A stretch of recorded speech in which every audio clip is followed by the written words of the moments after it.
Hello, welcome. My name is Dan, for those of you who don't know. So I wanted to jump on today and make a video because I've gotten a couple of messages about using a menstrual cup and how that can be really difficult and really scary for people, and it's just more unknown than your typical ways of handling the cycle. Your cycle is amazing and beautiful and it's powerful.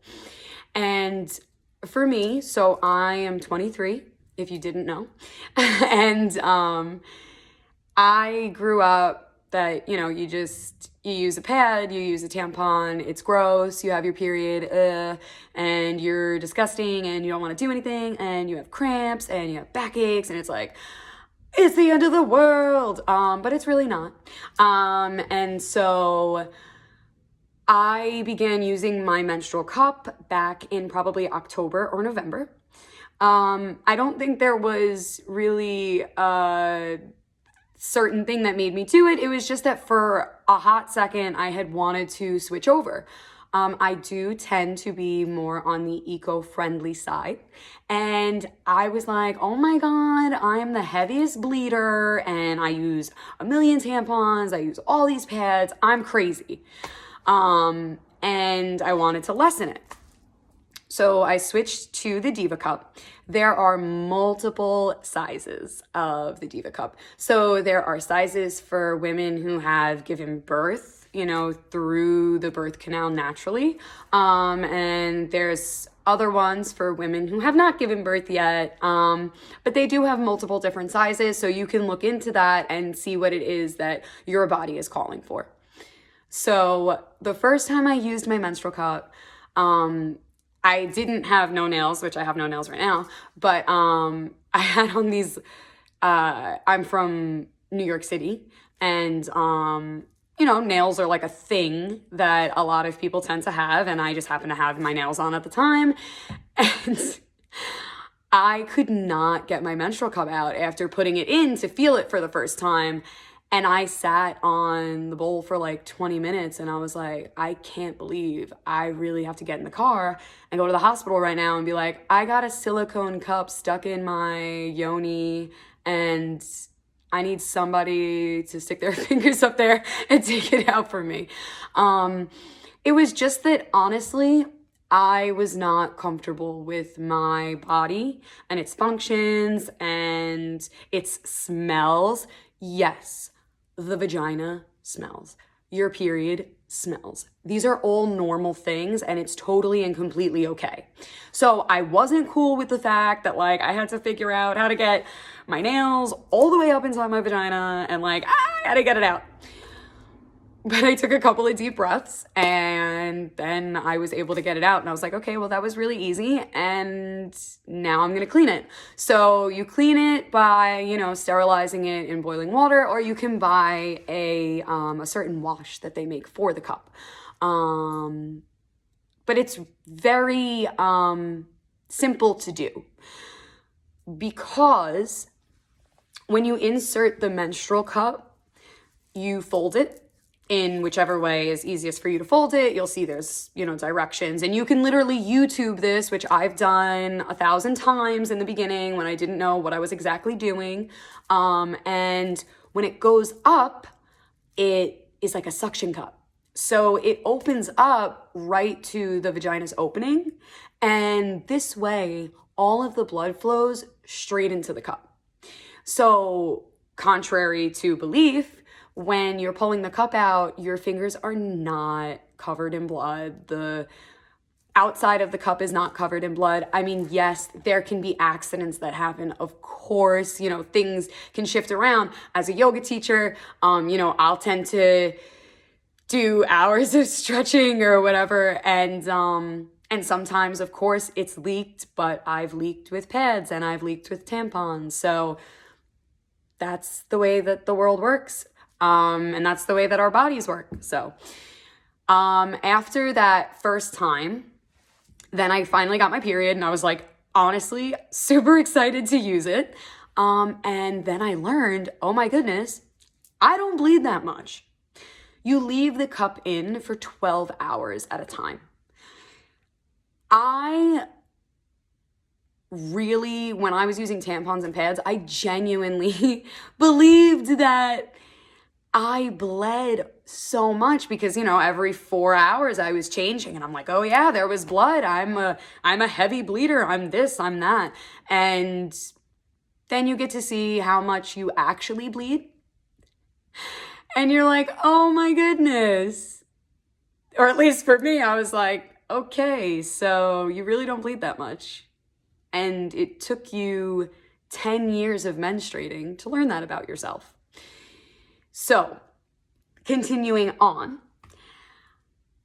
it's been a few months and I absolutely love it.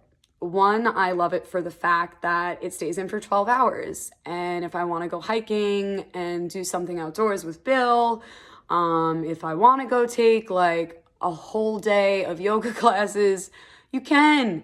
You can be active or you don't have to be. However, what I have also begun to understand is how beautiful our cycles are and how much power we hold within ourselves to genuinely heal ourselves with the power of thought, the power of breath, the power of movement, and the power of stillness. So through this process, I began to, I listened to a podcast by Ella Grace Denton, and she was speaking about how she began to save her period blood and showers with it, really connecting not just you to yourself, because obviously that's the shedding of your uterus. That is what is inside you that is coming out. But it's an even bigger connection than that. It's a connection to understanding the way women work in a whole. When we understand what our cycle is doing for us, we are so lucky. Every month, we have the chance to release, obviously, the lining of our uterus, but also all of those toxins from the month before. And because, we, or I rather, have grown up in a society where it's like, oh my God, you have your period, oh, do you have to stay home from work? Are you staying home from school? They put their head down because they have a headache, or, I'm holding my stomach. I've started to realize that if you are inviting to your period and you are inviting to the idea of your blood having power, the cramps begin to subside, the backaches begin to subside. And I know that could sound crazy, but by understanding that you're not fighting your cramps, you're not fighting the aches in your body, you're with every emotion that shows up. Just like the way you're with every emotion that shows up when you're meditating, if you do. In the same sense, when you are menstruating and going through your cycle, you want to be with, oh, this hurts right now. All right, let me bring my attention to that spot on the body. Let me bring that down to my, I do have cystic ovaries, so sometimes, my right side will hurt just a little bit more. And it's like, okay, so these next couple of deep breaths that I'm going to take in, I'm going to imagine sending them straight to that pivotal point on my body that is in pain. Thus, becoming one with the pain, then releasing and continuing to move forward. Showering with your blood. I know, it sounds super duper gross, and honestly, it is very shocking, abnormal, and for me, it was just so interesting. Yes, of course it smells. Yes, it can have clots. Yes, it can have colors. I'm not saying that you save, a gallon of it and then that's what you shower with. No, you take a little bit and, rub it maybe on your arms. You see the color subside with the water and your skin. And it gives such a different purpose. Now, also, if you're somebody who, a lot of people for manifestation, I also do as well.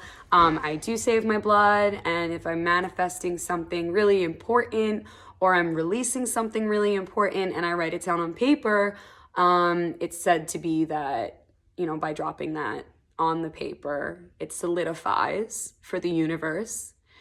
There are also, I think probably one of my favorites is that some women, and I don't know if they still do, but it's, from older times, that women, when they really liked a guy, they would save their blood, and in his coffee or his tea, obviously this is all using a little bit of it. You're not using all of it. Women used to put like a little drop or two in, and that way the significant other, the male or female or whoever they wanted to, be with, when they would drink it, they were already drinking part of what was inside that other human. So now when they see you, they want to be with you. They're desiring it. They feel you in their body.